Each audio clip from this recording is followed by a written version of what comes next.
ये क्रिएटिव देखिए जिसे कांग्रेस पार्टी ने बनाया है राहुल गांधी को अनस्टॉपेबल साबित करने के लिए। वैसे ये क्रिएटिव एक पुअर रेप्लिकेशन है इस फोटोग्राफ का। जी, ये फोटोग्राफ देखिए। इस फोटोग्राफ में दिख रहे व्यक्ति को दुनिया भर में टैंक मैन के नाम से जाना गया है। ये फोटोग्राफ जून 1989 में चीन के टाइनमेन स्क्वायर में लिया गया था। यह सिंबल था चीन में डेमोक्रेसी के लिए आम लोगों के संघर्ष का। राहुल गांधी को प्रोजेक्ट करने के लिए जो क्रिएटिव बनाया गया है वह केवल एक एक्सटेंशन है, वह केवल एक और रेप्लिकेशन का प्रयास है। किसका? इसका या इसका या इसका और इसका भी, और हाँ, इसका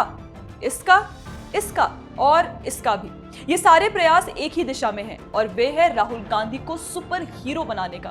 पिछले कुछ वर्षों से उनके नाम के आगे कांग्रेस आईटी सेल ने जननायक लगा दिया है। पढ़ते हुए लगता है जैसे जननायक तो उनका पहला नाम है और राहुल तो मिडिल नेम है। सोचिए, जननायक इस देश में कर्पूरी ठाकुर को कहा जाता था, जो संघर्ष और लोकतंत्र के सिंबल थे, जो लोकप्रियता की पराकाष्ठा थे। राहुल गांधी ने कौन सा संघर्ष किया है? कितने लोकप्रिय हैं? पर यह कांग्रेस का कल्चर है कि सम्मान वगैरह के लिए दूसरों पर डिपेंड ना करो, क्या पता मिले या ना मिले, इसलिए खुद ही ले लो, खुद को ही अवार्ड दे दो या खुद के लिए प्रीफिक्स डिसाइड कर लो। इस संस्कृति की शुरुआत नेहरू जी ने खुद को भारत रत्न देकर की थी। तो तुम इस खेत की फसल हो, फिर तो बिल्कुल ठीक है।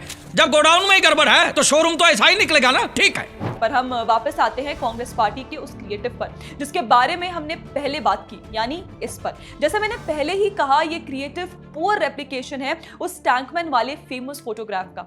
इसे कांग्रेस पार्टी की बेशर्मी ही कहेंगे कि वो इस क्रिएटिव के सहारे दुनिया के सबसे बड़े लोकतंत्र भारत और एक तानाशाही स्टेट चीन में समानता स्टैब्लिश करना चाहती है। टैंकमैन वाला फोटोग्राफ एक सिंबल था चीन में लोकतंत्र के लिए संघर्ष का। सवाल यह है कि राहुल गांधी कौन से लोकतंत्र के लिए लड़ रहे हैं और किससे? आखिर वे खुद को सुपर हीरो की भूमिका में रखकर कौन सा सपना देख रहे हैं कि उनकी नींद ही नहीं खुल रही?